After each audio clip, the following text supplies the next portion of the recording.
Well, hey ladies, I'm super excited to bring you this technique for our Stamps in the Mail round 10 month 3.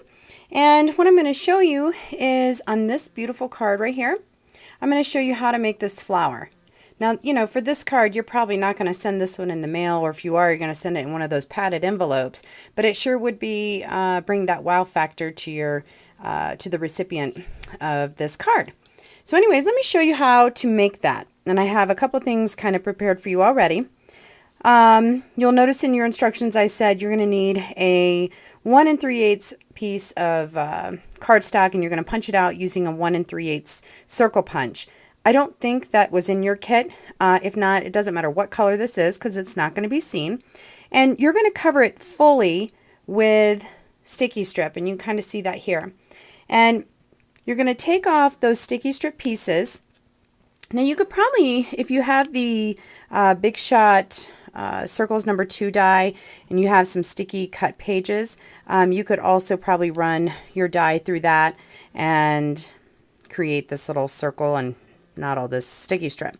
But one of the things that I did instead of getting my scissors gunky is I just took those strips, those extra excess strips, and just pushed them over the edge like that, and to make it easier. All right, so we have the circle, and I told you you're going to need a 1 1/4 by 12 inch strip of cardstock, and this is the cardstock I used from the guest book Simply Scrapping Kit, DSP. Isn't this paper beautiful? It's quite yummy. Now I'm going to take my bone folder and I'm just going to loosen the fibers on this paper a little bit, just by running it over like that. And I'm going to use the 1 inch by 12 inch strip, and I'm going to do the same thing. All right, I'm going to set that piece aside, and I'm going to start with this piece. And I'm going to start on the outer edge, and I'm just going to go around the circle, gathering the paper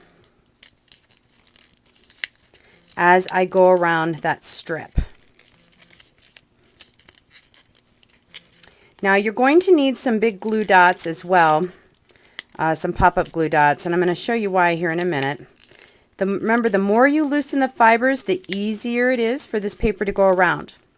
Now another fun trick you can do is try using a paper crimper, and that gives a great, it loosens the fiber of the designer series paper, and it also makes, it gives another dimension to the cardstock. Now you'll see where I'm at right here. I'm going to continue to go in and just keep continuing to wrap around. And I'm just going to fold this over just a little bit and kind of press it just to make that edge right there more finished. Now for the second layer, I'm going to take a piece of sticky strip and I'm going to put it along the edge of this. This is just going to make this stick down even better for the second layer of our flower.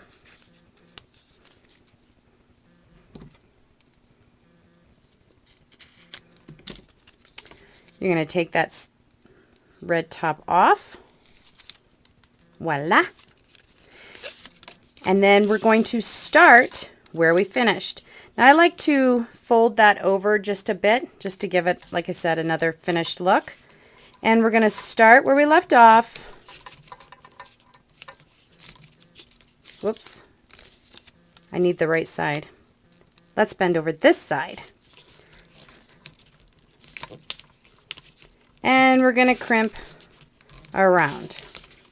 Now I know a few of my locals have made this flower already in a couple classes, and they're probably squealing because they're sick of my flowers. But I just love what these flowers bring. They just add a little bit more dimension to either a card or a 3D project. And, you know, every time somebody sees it, they're like, oh, wow, that's pretty cool. I like to make people go, wow. So, and this makes me go, wow. All right, so I'm continuing to bend. Now I met the edge of that. Now I'm just going to go in. And now it's almost giving this a third layer, which is even prettier. It's the little things that get me excited here. All right, so I have that one piece bent over. I'm just going to bend it over like that. Now look how pretty that is. And you can see the dimension on that flower. Okay. Now, again, I don't think this is really rocket science, and I know there are lots of other great tutorials out there. This is just another way to do it. Now, for me, I sponged around the edges, and I used basic black to sponge around the edges because I thought that it just made it a little bit more vintage looking. It was pretty. Now to finish off this piece, I went ahead and stamped the circle flourish, and I punched it out. And then what I did was you can take either your fingernail or you can take your cutter kit. You know, this cutter kit is a super cool tool. And just go around the edges and kind of roughen it up a little bit. And then the last thing you're going to do here is just give it a little sponging around those edges. And then this is going to go in the center of your flower. Now, I highly recommend to use a pop-up glue dot, otherwise known as big old boogers, and put it right in the center there and just give it a smushy right down in there. All right. Again, pop that flower up just a little bit so it has some dimension. And then I put the filigree brad right in the center. Isn't that pretty? Now I want to show you one last thing. On this card, you started out with your very vanilla.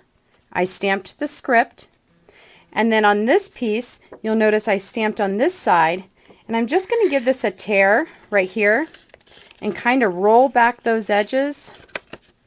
I like to just put the piece of paper down and roll on my fingers till I get a nice little roll, and then turn it this way. Do the same thing.